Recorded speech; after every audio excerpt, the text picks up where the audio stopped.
वाजलं 12 आणि चाललो आता झोपायला, कारण की लवकर उठून काकड आरतीला जायचं आहे. तर उठलोय 4 वाजता आणि आता चाललोय काकड आरतीला. तर काकड आरती आहे जासईला, तर जासईला जाऊनच तुम्हाला भेटतंय. तर अशी आलोय जासईला, यो आहे मंदिर आणि बसू आता काकड आरतीसाठी. तर काकड आरतीसाठी बसलो, आता सेटअप करून देते. सगळा सेटअप झालाय, आता काकड आरतीची सुरुवात सुद्धा होईल. सुरुवातच्या मध्ये तुम्हाला मी भेटतंय. तर यो हाय आपला काकड आरतीचा चाय ब्रेक. आता हा अशी झाला एक चाय ब्रेक, जो की एक चांगली गोष्ट आहे. आमच्यासाठी ब्रेक पण महत्वाचा आहे. तर काकड आरती झाली समाप्त. चला जाऊन दर्शन घेऊये माऊलीचा.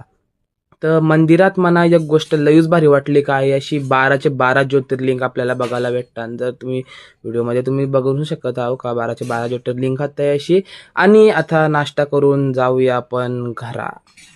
Bye bye. रामकृष्ण हरी.